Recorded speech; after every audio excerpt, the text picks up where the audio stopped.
Yes, and it's called the Grave Spotter. That one I'm very interested to see people's reactions to, even though I have many of them where I'm like, I wonder what people think of this one. But the Grave Spotter, and that one just has, I'm not sure exactly what it is about the emotion that I have. I guess because it just gives me these creepy kind of, it's the one that I told you kind of had that Tales from the Crypt style, and right whenever I think about it, just because of that sensation that I get, and that's toward the beginning of the book where I get that vibe from, and then it continues from there.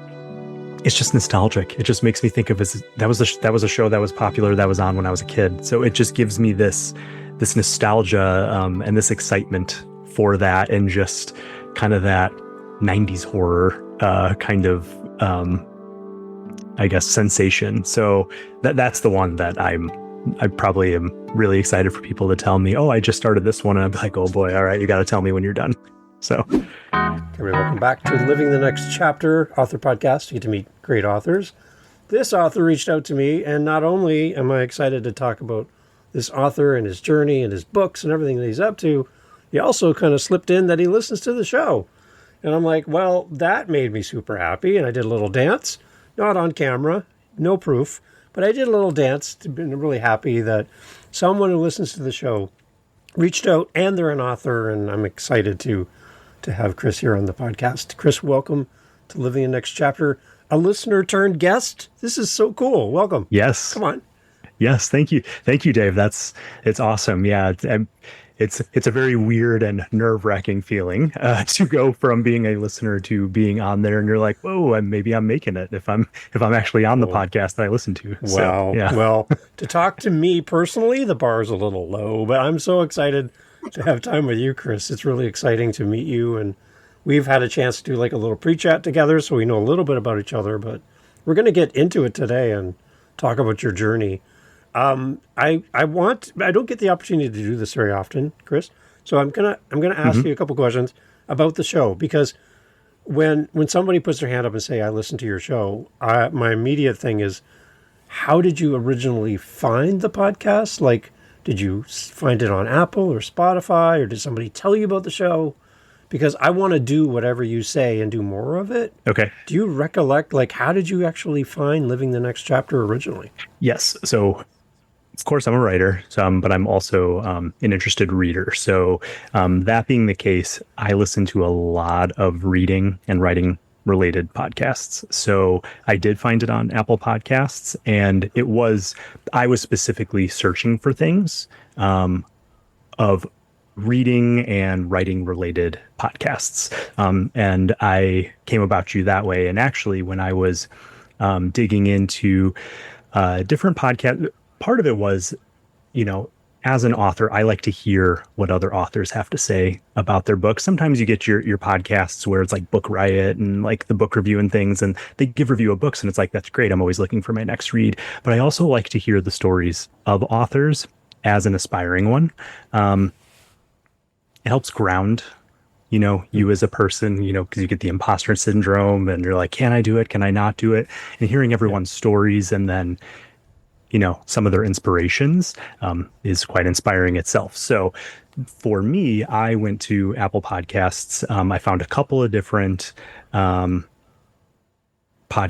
that are author related, where they interview authors, and one of those podcasts was yours. And that's how I came about it. And it was really just through Apple Podcast search, and you came up relatively quickly. It wasn't like a deep dive that I had to do. So, I came across it and I enjoyed listening to it. I think you have great conversations with authors. So I kept listening, and that's how it came about. And then reaching out to you was, I had a book getting ready, and I'm like, well, let's see if I have a shot. And that's when I reached out to you. So, well, I'm honored to have time with you. So, to have you on the show is a win for me. So that's kind of my approach to all this.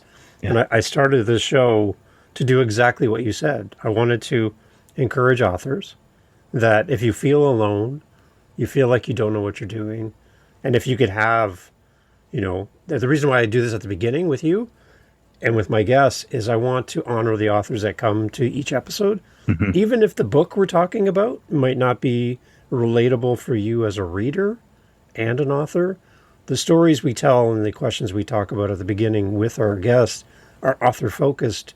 So the authors can come listen to the beginning and then you're free to go. If it's a children's book and you're a business person, you might not want to stick around for the children's book. But there's something in there, hopefully a nugget that you can apply to your journey as an author and use that to kind of get you going.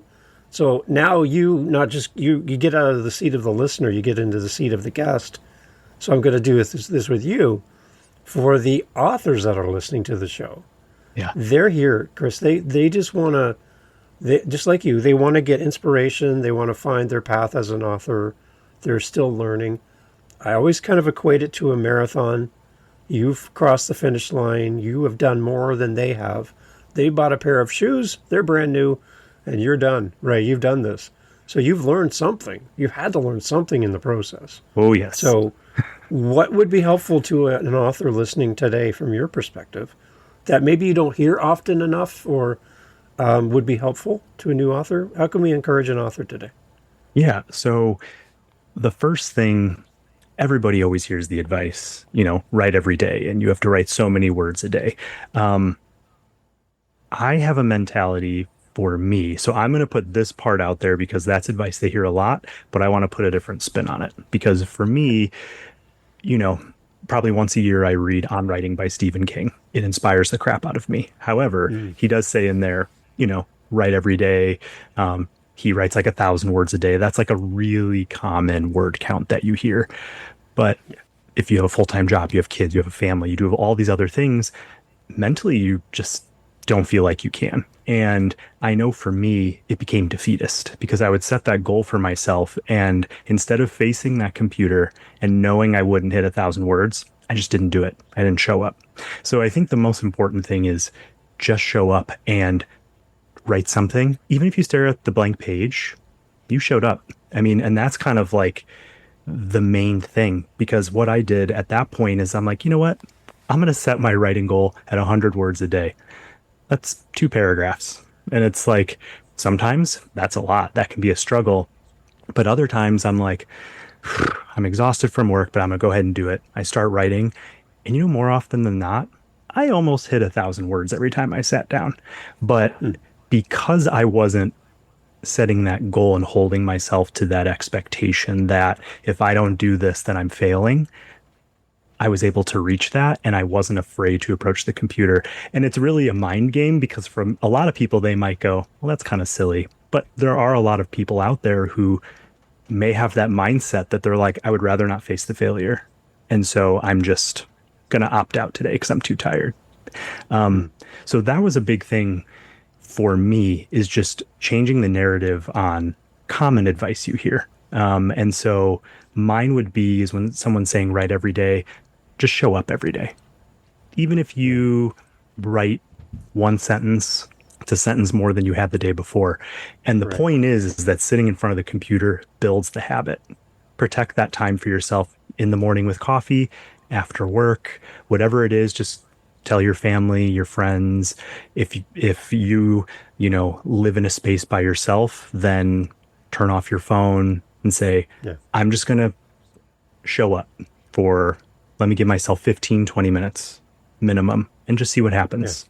And that would be my biggest advice, because doing that really helped me to create a habit that turned into me writing consistently at least 400 words a day. There's been times I sat down and it was 3,000 and I was like, whoa, this was an awesome day. I feel awesome. And then other days I struggled to get 300 words on the page. But the point is I was there. I had an author on the show a while back, and they used a thought from Ray Bradbury, the author, and he basically said something along the lines of write once a week, like a short story, 52 in a row. And the chances of you writing a bad story 52 times in a row are pretty slim. Yep. One of those stories, or more than one, are going to be actually really good. Yeah. So there's no way you're going to get 52 terrible stories in a row. The odds are against you. Right. So by simply writing that much, they might be, you might have 50 really bad ones and 2 good ones, but at least you showed up on a regular basis and kept writing, right? I like Exactly. that kind of mentality. Yeah. And I've heard it reinforced so many times where like a lot of big authors or writing teachers will say your first 100,000 words, they're probably going to be garbage. So sit down and write those first 100,000. And then after that, the real work goes. Yeah, So get them out of get the them way. out of the way. Yeah. So, And it's hard to balance it with your life too. right. If you are not a full-time writer and author, to carve out time with everything else going on, family and commitments and life in general, it's really hard to carve out that time. So if you're not intentional and you have it scheduled or something where you know this is my writing time, Yeah. something else is going to rob your calendar that week, and you're just not going to be like, you'll be weeks and you're like, oh, I haven't written anything. Yep. Every So time. you gotta be right. You gotta think about it. So that's good. Yeah. What part of the week do you write? When do you find most creative for yourself? I actually, so it used to be chaotic all over the place, but Okay. as part of me, like, no, I'm going to get myself on a schedule, is I actually find that I am the most productive first thing in the morning. So I'll wake up. So I'm now waking up earlier than I did previously. And I'll sit down, get a cup of coffee, a little oatmeal or something, and I will try to write for 30 minutes, and then I'll try to do a walk or, some kind of exercise to get myself going, and then get ready for my normal work day. And then often I revisit it, but the nighttime is, hit or miss, family, different things going on. But I find that for in the morning, I can usually carve out 30 minutes to an hour for myself. And so that's what I do first thing in the morning. And I think why I'm so much more productive then, you wake up, you're fresh, but a lot of times I'm groggy in the morning, so I don't know how fresh I am. But the thing about it is that's the first thing I start to think about when I'm making coffee. I haven't had the opportunity to be distracted by everything else, by my phone, by something on Instagram, by some crazy headline news flash, anything. None of those things have happened yet. And so it just gives me that space with my story and what I want the characters to do and what they're doing in my head. And I can just sit there and mull over them, and sounds crazy, but let them have a little bit of a conversation. And then it's like, this is where I left off. Oh, and that's when I have my best flashes of inspiration. So it's like the perfect time for me to sit down and just bang it out, instead of previously where it's like, oh, I got to get up, get ready for work. Oh, that's a good idea. Maybe I should jot that down and get back to it. Kind of lose that creative momentum that I have first thing in the morning by doing that. So that for me, that's what works the best. If you weren't an author and you've never written a book, Yeah. you've never done this before, and you never even went down this path, where would you be? Like, what does writing do for you, and how are you a different person by becoming an author? Part of it makes me just feel whole as a person. There's a part of me that it's just, because it's hard to think, if I didn't have that creative itch, that need to write, what would I be like as a person? Because I don't know. I've always felt the need to do that. And in long lengths of time where I did not, something felt agitating, I guess, to me. Like I needed to, it helps me focus my thoughts. It helps me process different things that are going on in my life, in society, everyday, family, even in this, which we'll get there, but even in my short story collection that's coming out, one of the stories that are in there, I wrote that. It was long after the actual event, but I still wrote it probably 10 years ago, and it helped me process still that feeling of loss that I had from losing my grandparents. And so that one is actually completely derived from an experience I had. So it's just something that helps me process and deal. It's very therapeutic for me to write and navigate stories. And to me, it's a conversation with people that I'm putting out there. A lot of stories, you get, I like to write fantasy now and again, and you have a thriller and you're like, are you trying to have a conversation about murdering somebody? And it's like, no. But a lot of what's going on in those stories are, let's look at the dynamics of the characters. Something's going on with them interacting with other people, and it's a way to discuss it. And that's why I love fiction, is because a lot of conversation can be contentious, especially nowadays, when you just have it right out in the open.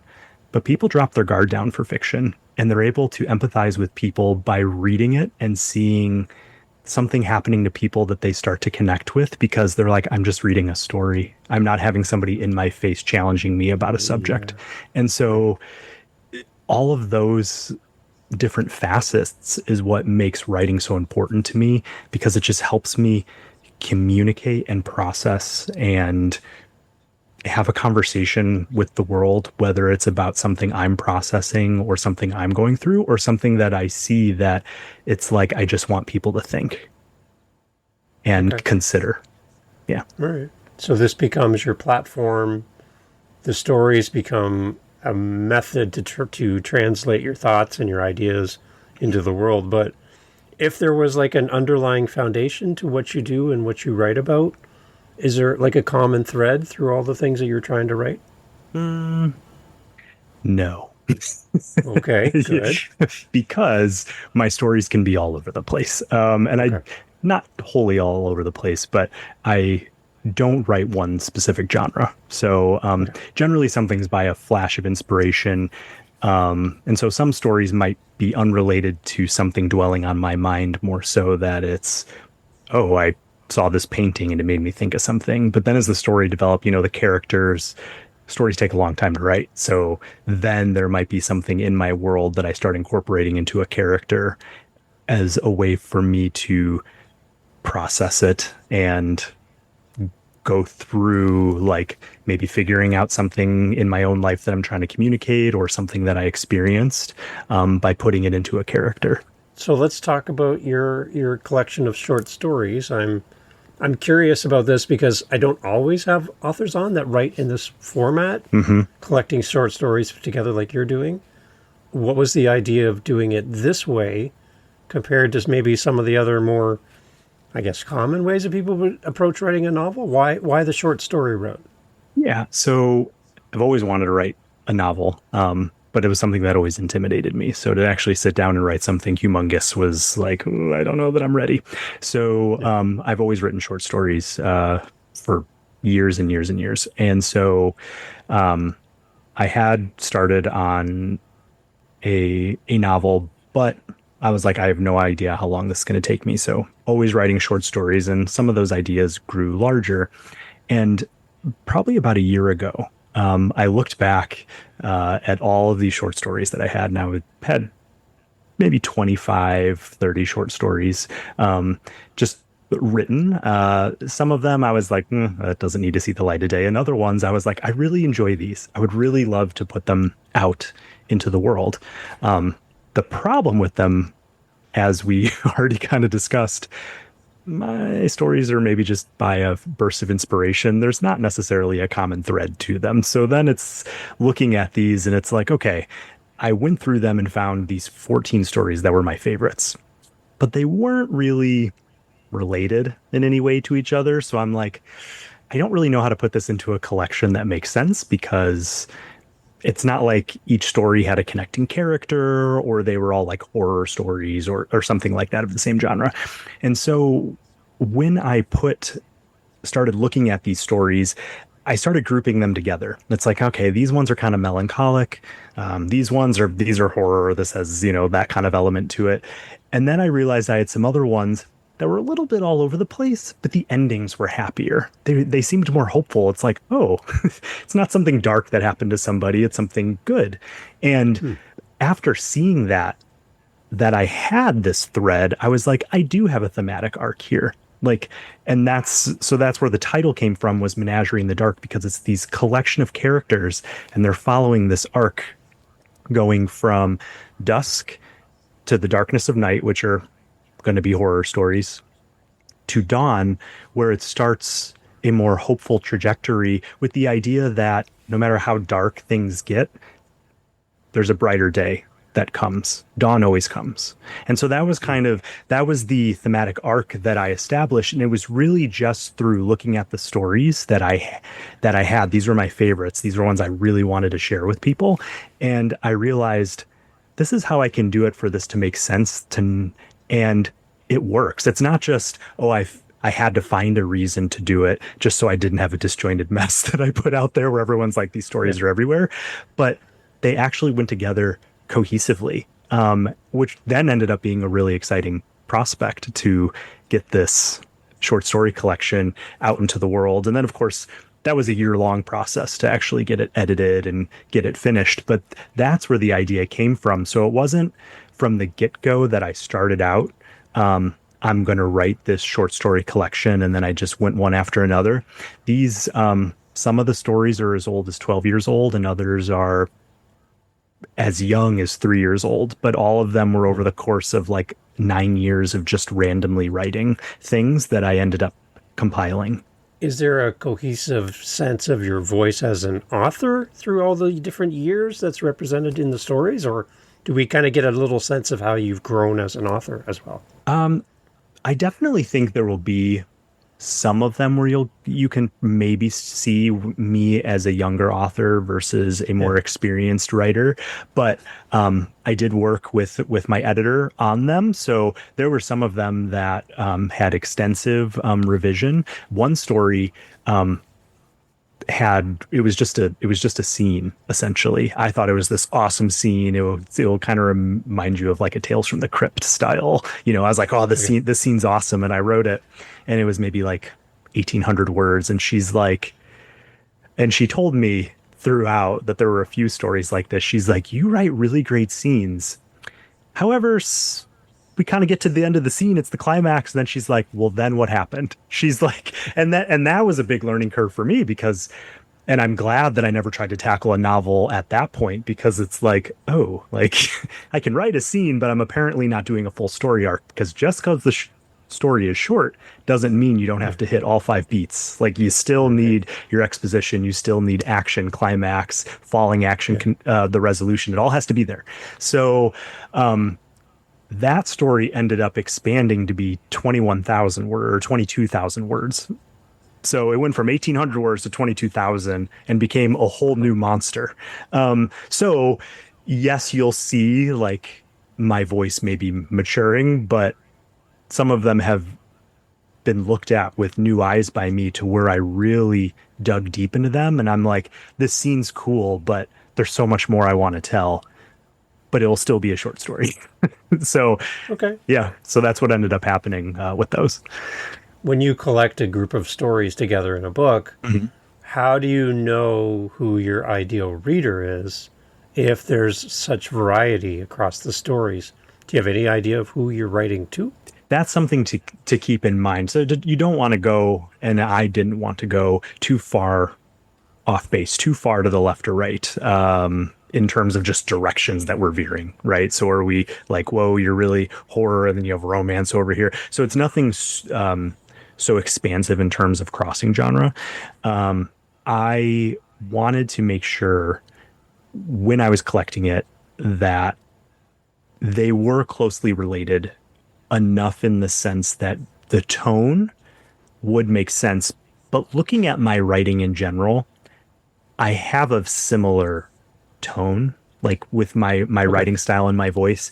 I don't, but that's kind of the same with a lot of writers. Like when you're reading Stephen King, his tone, it's darker fiction. I kind of have that vein where it kind of has that, it tends to be darker fiction. There might be some literary moments, but I tend to stay kind of in that horror, sci-fi, fantasy realm. So really overall, when I was thinking about my audience, I don't think I had any stories. I think there was one story originally. So this was supposed to be 15. And I think I excluded one because I was like, I just don't see it fitting, because overall I wanted this to fit into like a speculative fiction realm, because it wasn't quite horror. It wasn't quite sci-fi, but speculative fiction can encompass all of those, of just when you're reading it, you're going to get things that are asked, kind of posing the what if question. They're going to be a little darker, a little weirder.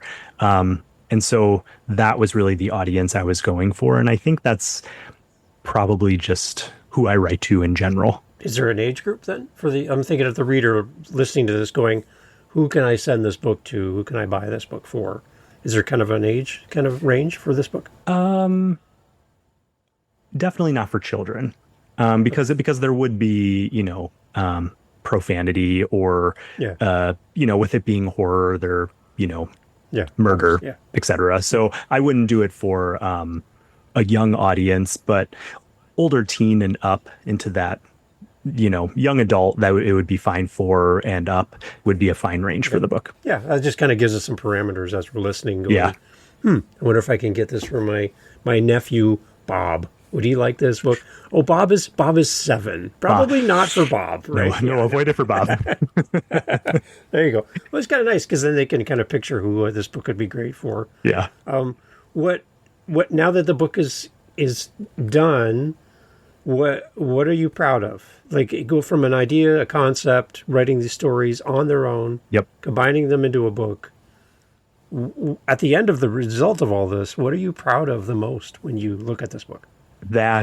I'm very proud I was able to finish it, which that's always the exciting moment. But to look back and look through the whole process and realize that I created a piece of art and I was able to go back through my life experiences and look back at the last decade, and this has all of me in it from that time period and the growth that I went through, because several of the stories have some basis in something that was happening in my life, and some of them are completely fictional.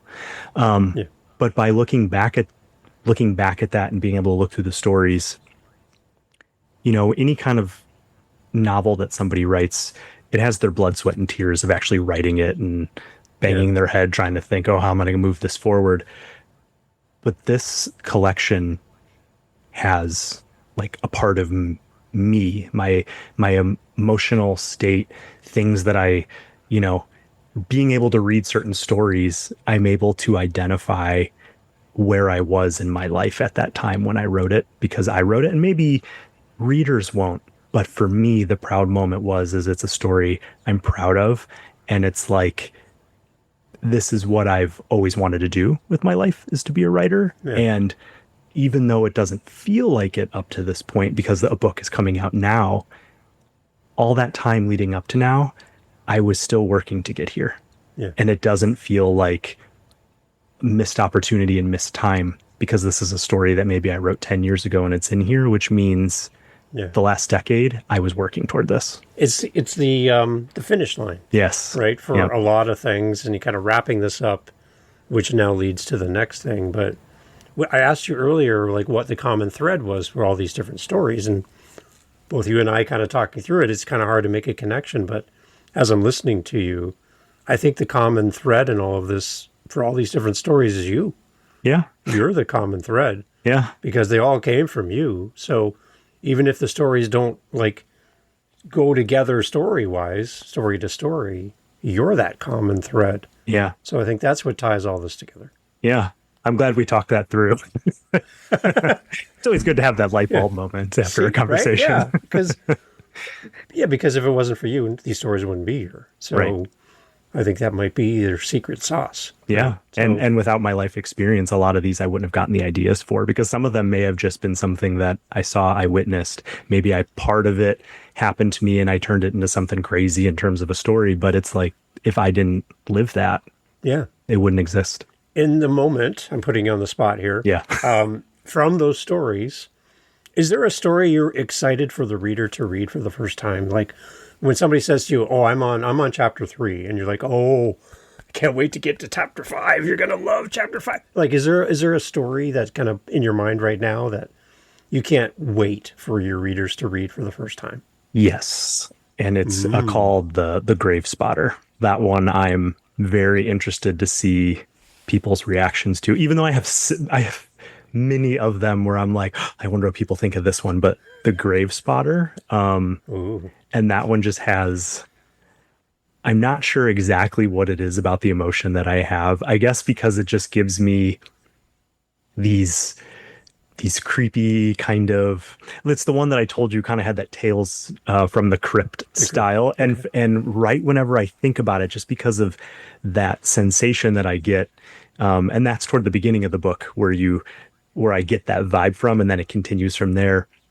It's just nostalgic. It just makes me think of as that was a show that was popular that was on when I was a kid. So it just gives me Yeah. this nostalgia and this excitement for that, and just kind of that 90s horror kind of I guess sensation. So that's the one that I probably am really excited for people to tell me, oh, I just started this one, and I'm like, oh boy, all right, you got to tell me when you're done. So Okay, so take us back in time then for that story specifically. yeah, When did you write that specific story, and what sparked the idea to write that? which is really weird because there wasn't there wasn't anything from my childhood that actually made me write that one. And I wrote that initial scene that started it before, I had expanded greatly about a year ago. But the initial scene that I wrote, that was back in 2014, I believe I wrote that. Okay. So it was all that time. So 10 years it sat without me touching it. And then I made the story 11 or 12 times longer a year ago. But and what had sparked that is two very close friends of mine. We have a writing group, and still to this day we are all in different parts of our lives. One of them moved to Japan. I live probably about an hour from the other, so we still connect online. Probably almost every day, we're at least sending a meme to each other, right? To be like, "Oh, isn't this funny? Look at this." But whenever we have anything that we've written, we always send, we're the first, that's the first person we send it to and go, guys, what do you Nice. think? And, but back then, we all worked at a Barnes and Noble together, and we would, the bookstore employees wishing to be writers. I know it's for the there you cliche. go. And we would always get together about once a week and go over our writings together. Like, oh, we worked on this, and we would, come up with prompts for each other. And it was actually just, that one was based on a prompt, and I think there was a picture, and it was something with a grave. I can't remember the full clarity of the picture because I don't have it anymore, but there was a grave site, and that's what for some reason sparked for me to go down this whole road, was just seeing a like sketch of a graveyard with a grave site, and from there it turned into everything that it turned into, which is, a casket opening with a portal that takes this guy to seeing like his wife's death. And because the story starts out that way, so I'm not ruining it for anybody. And so it went from there, and my mind just went off on, and fingers flying, wrote that 1,800 words in a 1 day sitting, because it was just like, it just sparked it. Coming back and revising it, that was all right. I got to think about the emotions of what's going on here and where I want it to go. So that took a little bit longer. But once I got myself back in the mindset and looked at the story and let myself feel it again, I was able to take myself right back to that burst of energy and excitement of, well, what is going to happen to him? And that's how the expansion happened. But the original writing was back, I believe it was 2014. Yeah. All right, so like I'm on your website while we're chatting, and enjoying your website, by the way. It's beautiful. Oh, thank you.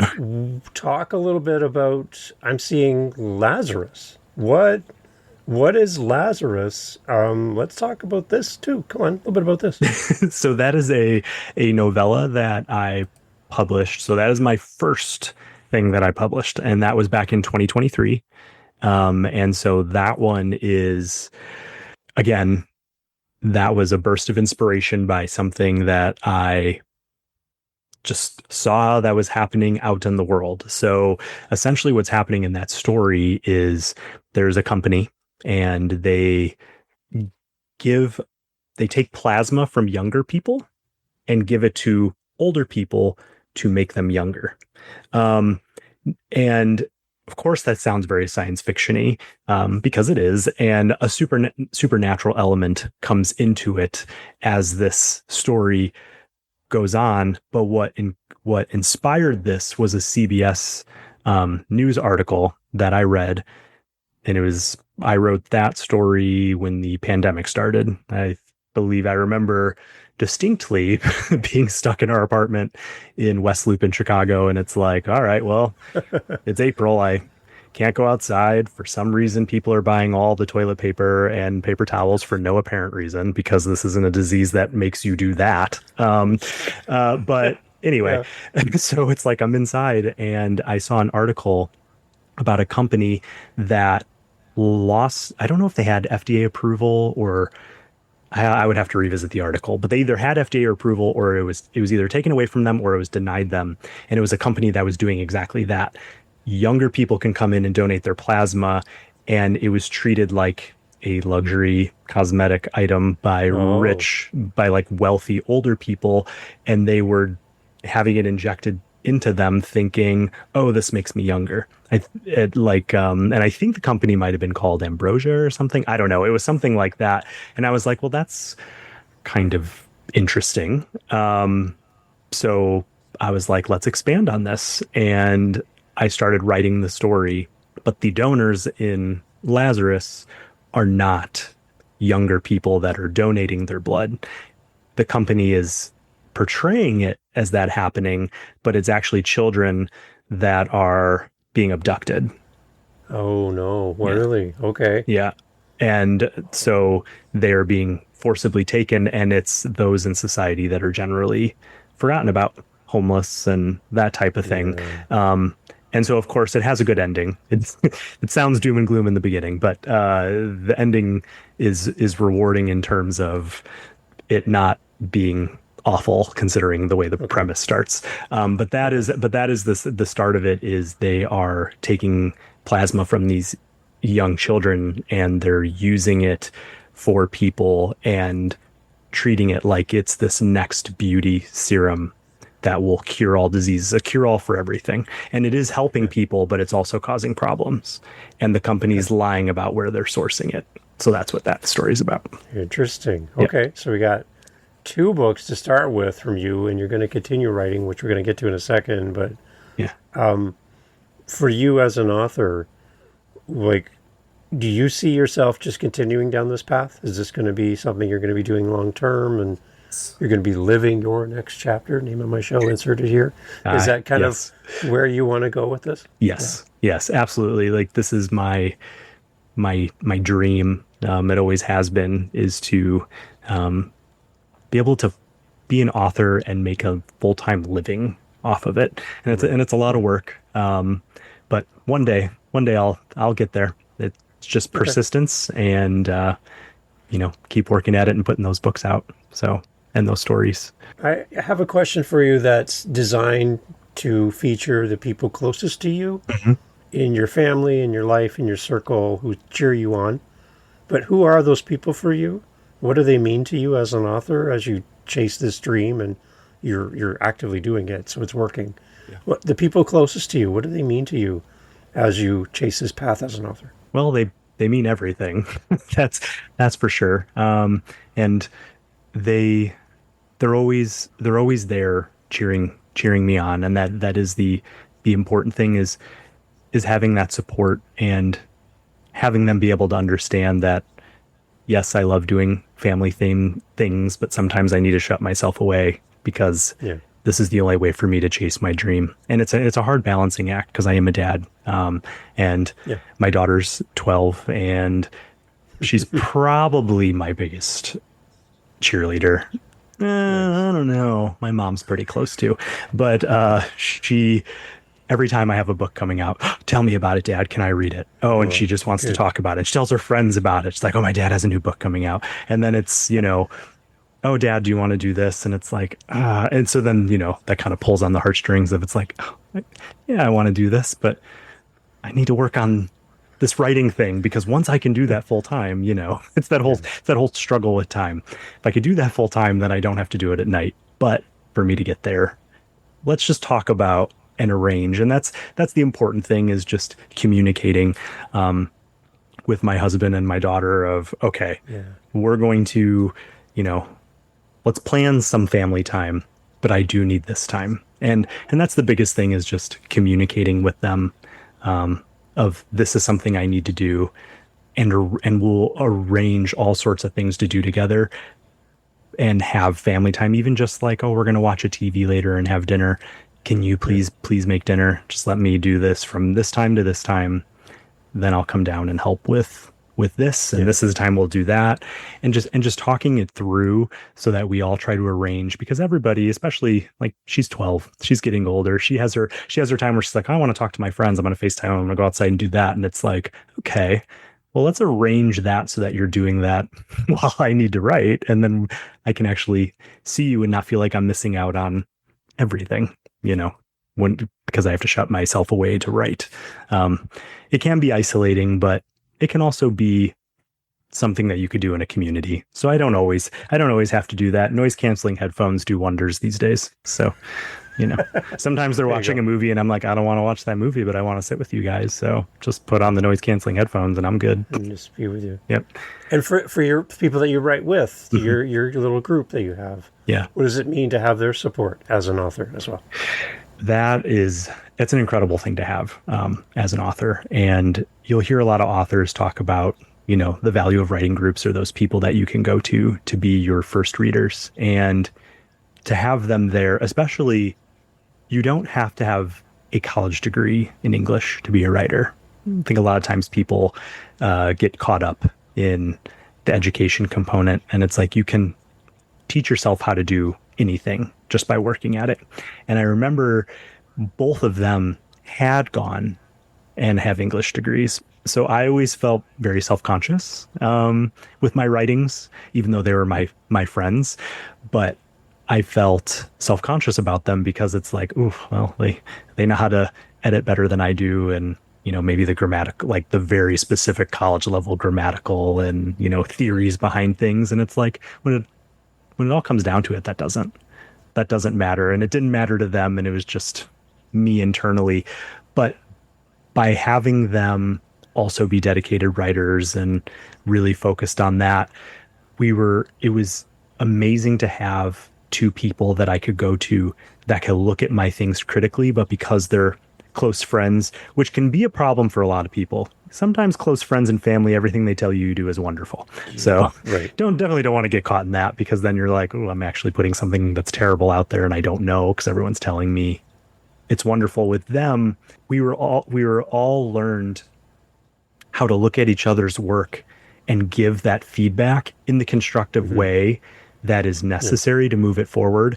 And through all these years, it made it so that when I went to them, I'm like, I know that I'm going to get solid feedback, not just how is it as a writer, what is structurally wrong, what are questions you have, what plot holes did you see? And yes, I have an editor for that, but editors are expensive. So you try to consolidate when you send stuff to them. So there's sometimes a question the editor might pose, or even before that, it's like if my group can read it and identify things that an editor might, and I can fix it and already think that through, then when I send for structural editing, the editor might go, hey, your structural stuff is good. Do you want me to go into line editing?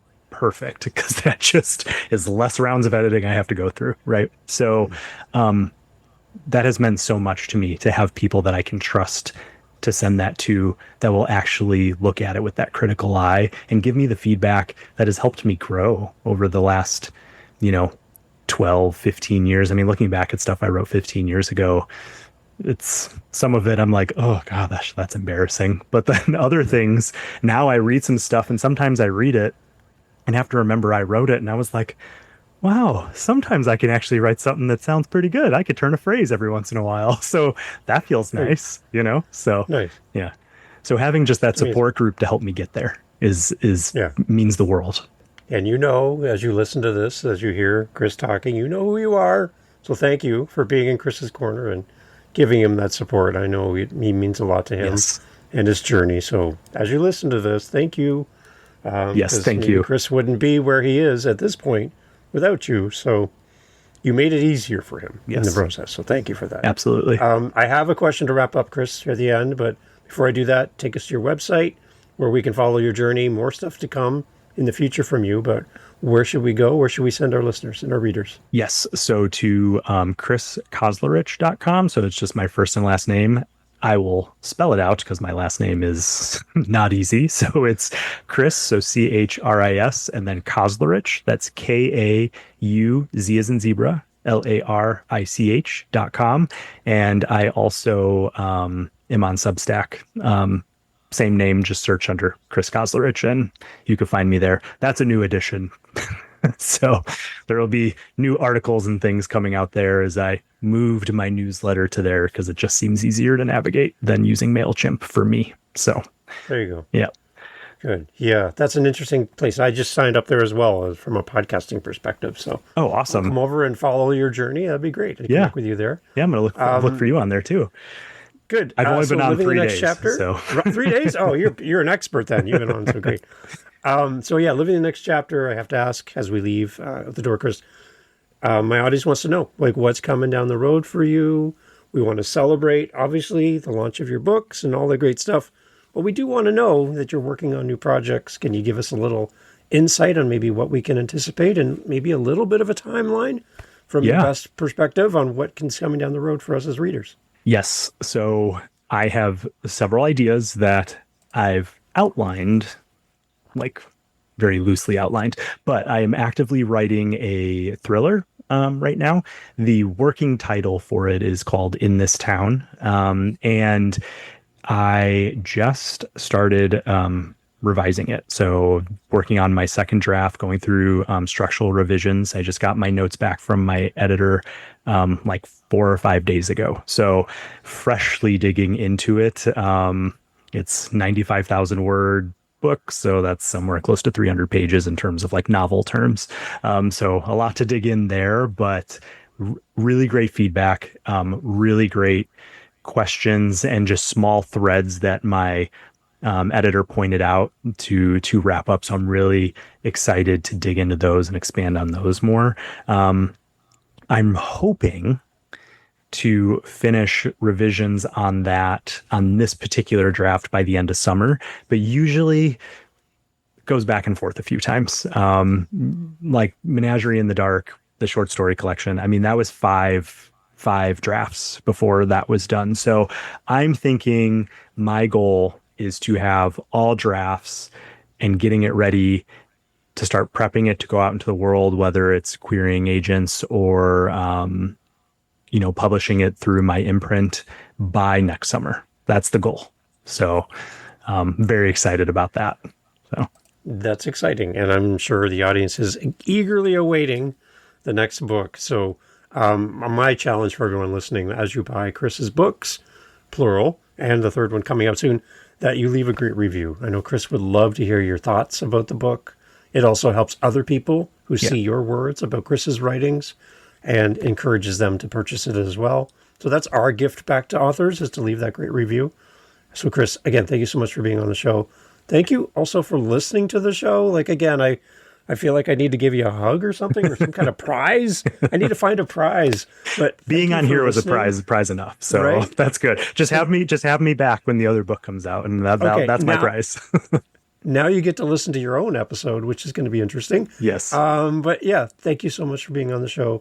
Congratulations to you, your husband, your daughter, all the great things going on in your life. And thank you, Dave. To have time with me on the show, I'm just proud to have you here. So yes, thank you. It's been an honor. Thank you. Excellent. Everybody, all the information is always in the show notes. Chris has heard this before because he's listened to the show. Go to the show notes and grab a link to Chris's website and go check him out. Go and sign up for a Substack. 3 days in, he's an expert. Sign up, follow his journey. I'm sure he's got a lot of great things in store in the future for you there. Chris, again, thank you so much for doing this. Appreciate it. Thank you. Hey, thank you so much again for pressing play. As you've heard, great guests on the show. And one thing you didn't hear in this conversation is what? What did you not hear? Think about it for a second. That's right. Not a single solitary commercial for a mattress or a supplement or a whatever you call it. No. Why? Because we don't want to break up the conversation with commercials. So the fact that you're still here means that you are a fan of the show, I'm assuming. So if you want to help to keep the podcast going and to make me feel really happy, all I really care about is coffee, okay? I just got to be honest. I love coffee. I'm drinking one right now. It's starting to get cold. I need to warm it up. helping us with our Buy Me a Coffee link over at livingthenextchapter.com, and also in the show notes helps kind of keep the lights on around here. Remember, I'm doing this for free. I'm paying for everything. So I would love to have a little coffee donation, even $5 kind of fills up my cup. And I would love to enjoy a coffee from you. So if you're interested, again, thank you for listening. But you can use our Buy Me a Coffee link and fill up the cup. Thanks for being here.